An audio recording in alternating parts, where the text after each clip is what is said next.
substantial argument. Follow us on YouTube.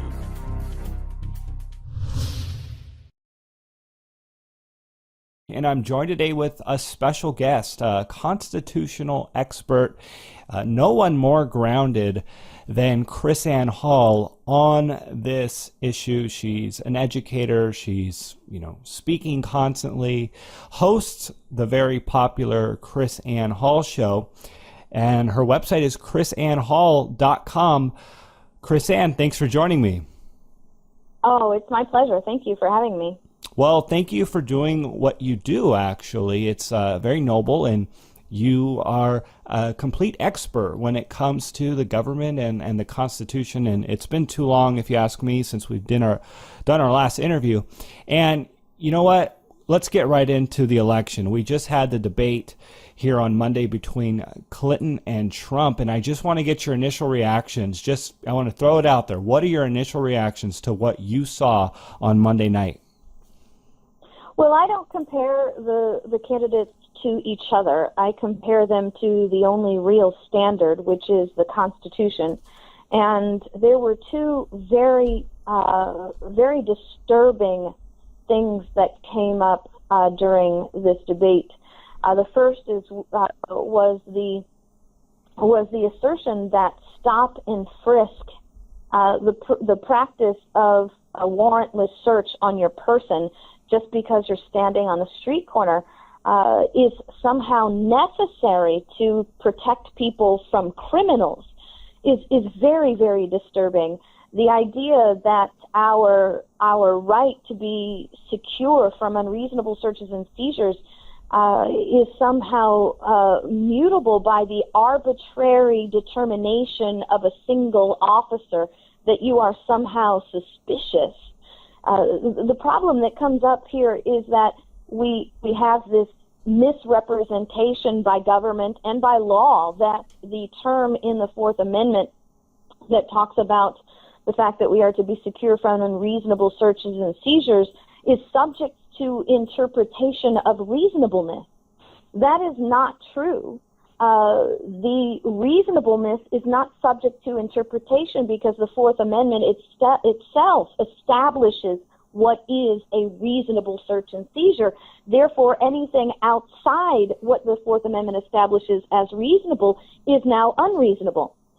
And so the Fourth Amendment establishes that the only reasonable search and seizure is one that has is issued by a warrant based upon probable cause, supported by oath or affirmation, meaning it is subject to due process review, that it particularly describes the place to be searched and the persons or things to be seized. And the inclusion of our framers of that word "and" means that all 5 of these conditions must be present at the same time for a search to be reasonable. And stop and frisk is simply somebody standing on the street corner where an officer comes up and says, "Hi, I'd like to talk to you for a few minutes. Can we talk?"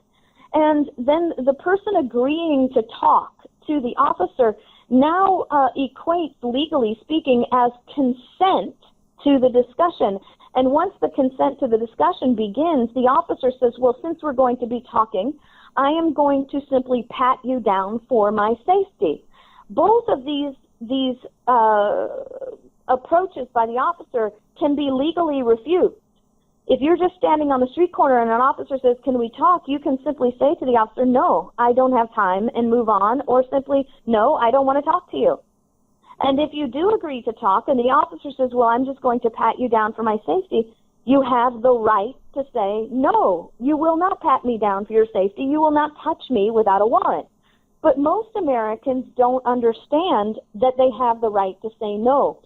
And so they say yes. And upon that consent, now, the officer will not only pat you down for what he may perceive to be a weapon, but if he is to pat your pocket and feel something that he now, by arbitrary determination and opinion, determines to be a contraband item, the officer now, by this stop and frisk law, has the authority to go into your pockets or demands that you remove things from your pockets with the threat of arrest.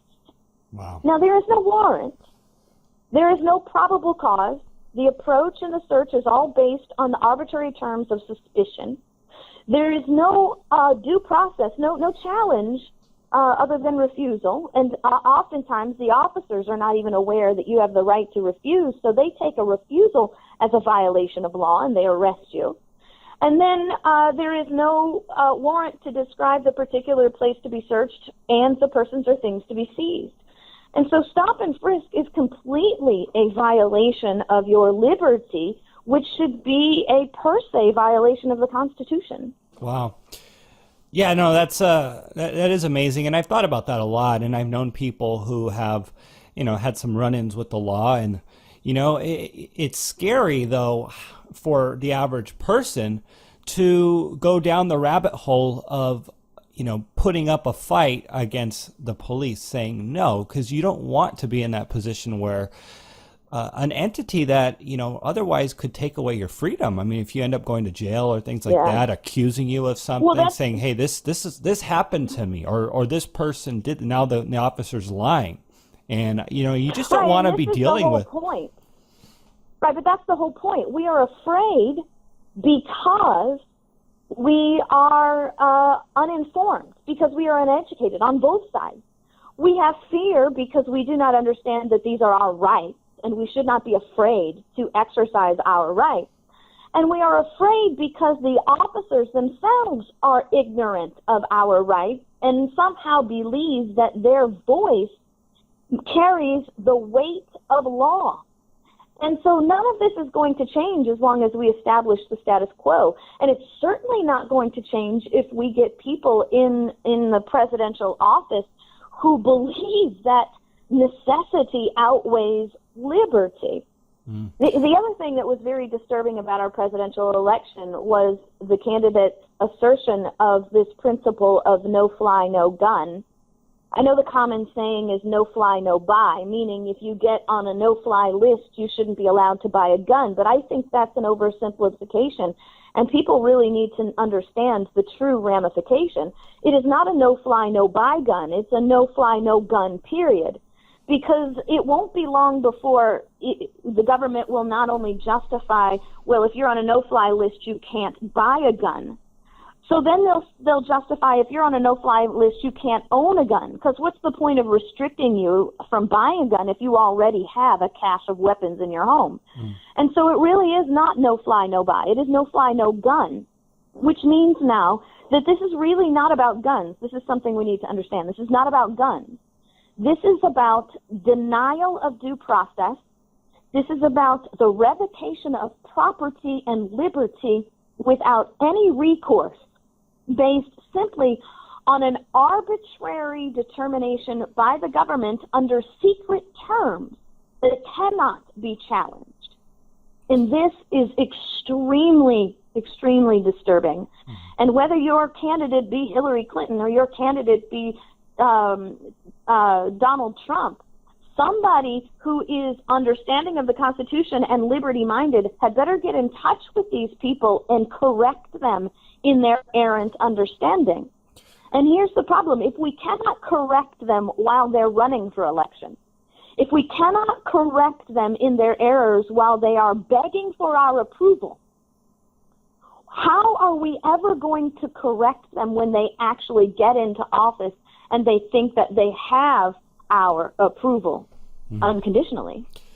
Yeah, that's a great question right there. Chris Ann, I wanted to talk to you about this then. The Second Amendment, a lot of people talking about it, and a lot of concern as to the government taking our guns away. And you laid out some really interesting points there as to why. But I would also bring up, maybe a devil's advocate type comment, that back when the Constitution was written, it was a much different situation with the guns that they had back then, and the ability for the common man and a group of common men to actually resist the government. Now, would you really say that people owning guns can resist the government with the technology that they have and just the different world that we're in? And is that really the concern? Are they really concerned about an uprising of the people nowadays? Well, I think that's always the concern of government. That's the whole basis for disarming the people. The Second Amendment was not established to remind us to be armed so we can protect ourselves from robbers and rapists, or so that we can go hunting. Our framers gave us instruction manuals on the meaning of the Constitution. They come in the form of the Federalist and the Anti-Federalist papers, the notes that Madison took during the debates, and the explanatory letters that they wrote to each other. These are the manual, the workers' manual on how to apply the Constitution. And they said over and over again that the purpose of our right to keep and bear arms is so that we can comply with the first law of nature, which is our right to self-preservation. And that government is the biggest threat to our own self-preservation. Yeah. And so the principle that our framers put in the right to keep and bear arms, which is why they didn't say musket, was so that the people would always be able to out-arm the government. And if the government didn't think that we could out-arm them, they wouldn't be so intent on trying to disrupt the arming of the people. I love that point. That's why they didn't say musket and they actually said arms. So theoretically, the people should always have enough firepower, enough arms to match what the government has, because that is the point. Absolutely.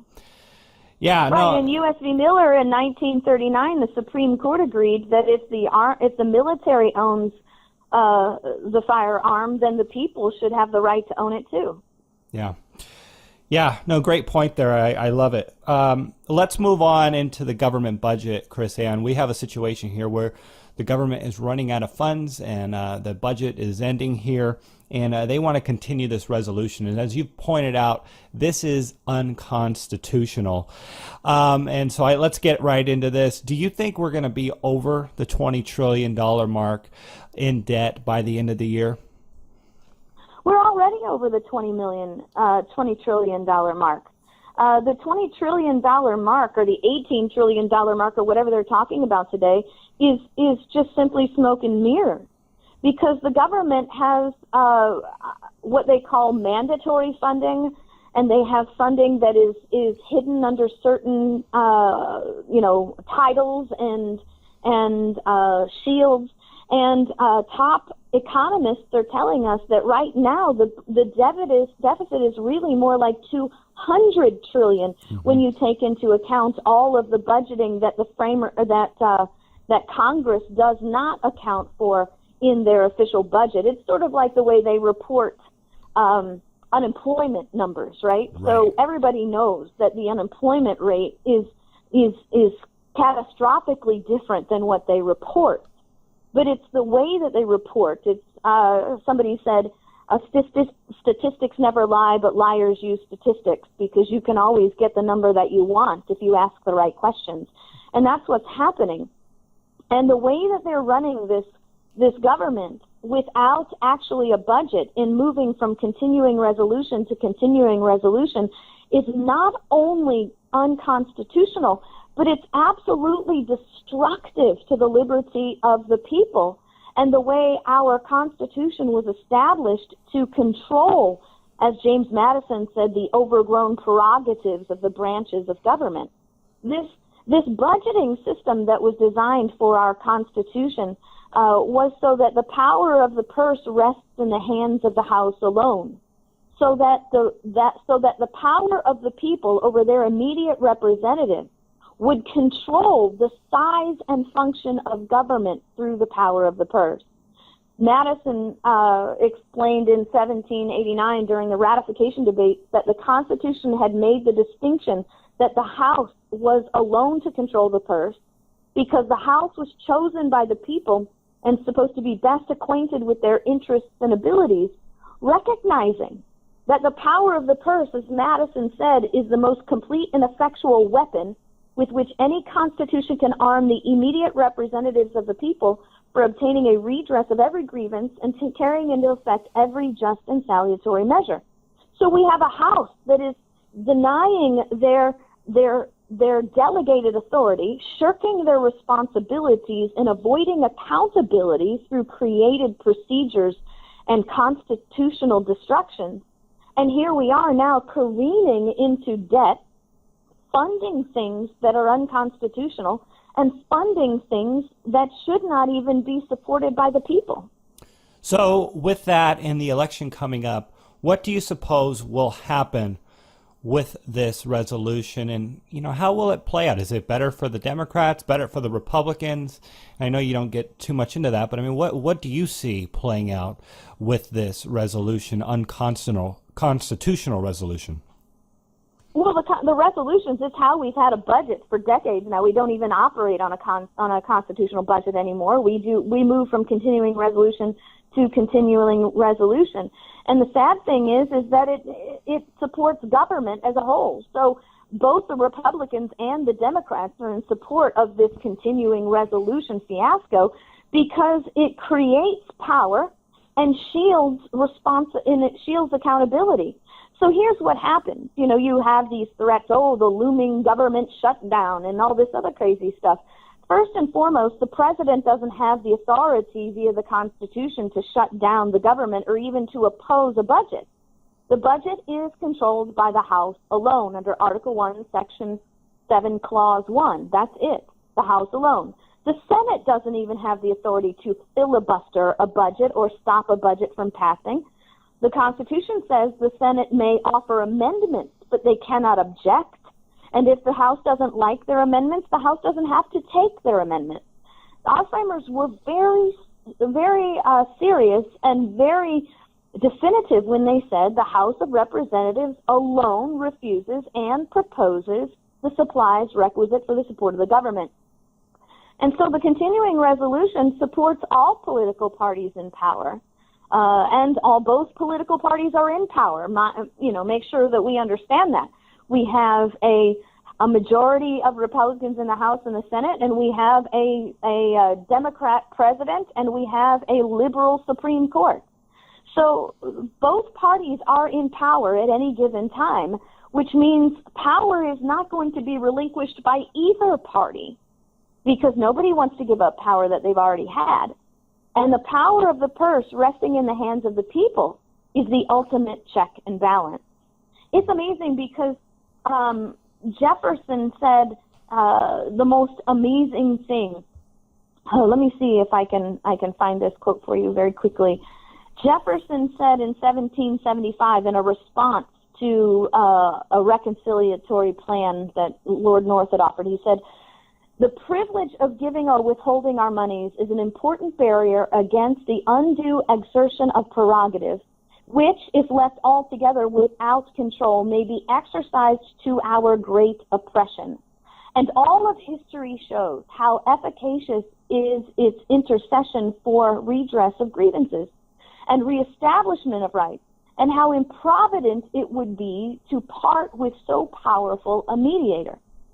The power of the purse resting in the hands of the people is the only way we control government, and it's the only way we peacefully control government. It's the only way we peacefully restore our rights and prevent oppression. However, because we have become ignorant of our power of the purse as a people, we have been allowing the federal government to extort liberty from us. Right? So they say, if we don't pass this continuing resolution, the federal government will shut down. And then the country freaks out, right? Because if the government shuts down, what happens? The states don't get federal funding, right? Mm-hmm. The states don't get federal funding. The people don't get their checks. That's extortion, my friend. That is saying, if you don't give us unlimited spending, we will not pay you. And that is a crime. Extortion is a crime. Making people fear so that they will pay money. And that's why we're in the situation that we're in. Those are powerful words right there, Chris-Ann. And, there's not many people out there articulating it the way you have and putting it so plainly the way you have. And again, that's, very powerful. And I'm so glad you came on the show to share with us your thoughts on these constitutional issues that we are facing. So with that, is there any final words of advice that you would have for our audience here? And please also share with them how they can reach out to you or learn about more of what you do. Well, I would just simply hope that what the people heard today were not my thoughts and were not my opinions. What I try to do always is to not offer up opinions or interpretations, but to offer up history and facts. It is in fact that Jefferson said these things. It is in fact that Madison said these things. It is in fact the reason why they put the power of the purse in the hands of the House alone. These are facts. These are historical facts.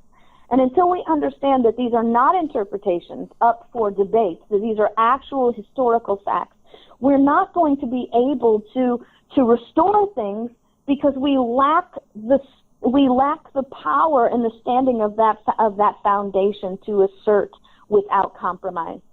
And so if people would like to know more about this taxation issue and other issues, they should go to chrisannehall.com, KRISANNEHALL.com. I have articles and radio shows. Follow me on Facebook. We're talking about this stuff every day on Facebook in a short and concise way that you can share and educate your friends. And this is what it's about. It's the power of education. So we can educate to liberate from this federal oppression. Educate to liberate for this federal oppression. I love it.